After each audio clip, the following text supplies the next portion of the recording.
المتعارف عليه ان قفال الكانات بتكون على شكل زاوية 90 درجة، بس في الموقع اللي احنا فيه عملنا قفال الكانات على شكل زاوية 45 درجة، لان القفل اللي بيكون على زاوية 45 بيكون اقوى من القفل اللي بيكون على زاوية 90. هوريكم في الفيديو ده شكل قفال الكانات بيكون عامل ازاي.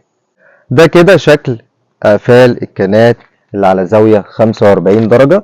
زي ما انتم شايفين ده كده قفل الكانة، وقفل الكانة بيكون داخل لجوه او مزوي بالزاوية ال 45 اللي انتوا شايفينها دي.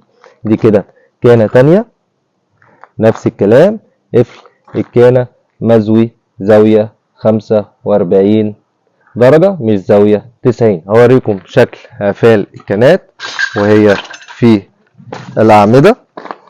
لو بصينا كده على العمود ده هنلاقي ان كل قفال كانات العمود على شكل زاوية 45 درجة. لو بصينا هنا كده هنلاقي قفل الكانة اهو على شكل زاوية 45. الكانة اللي بعدها قفلها الناحية التانية برضه على شكل زاوية 45. الكانة اللي بعدها وكذلك في كامل كانات العمود. كل كانات العمود قفلها مزوية زاوية 45 درجة. ده غير برضو ان احنا عملنا سلك الرباط من نوع المجلفن ضد الصدى، ورباط العمود كله رباط سد. العمود متربط بالكامل من تحت لفوق. هوريكم دلوقتي عمود تاني نشوف برضو شكل الكانات ال45.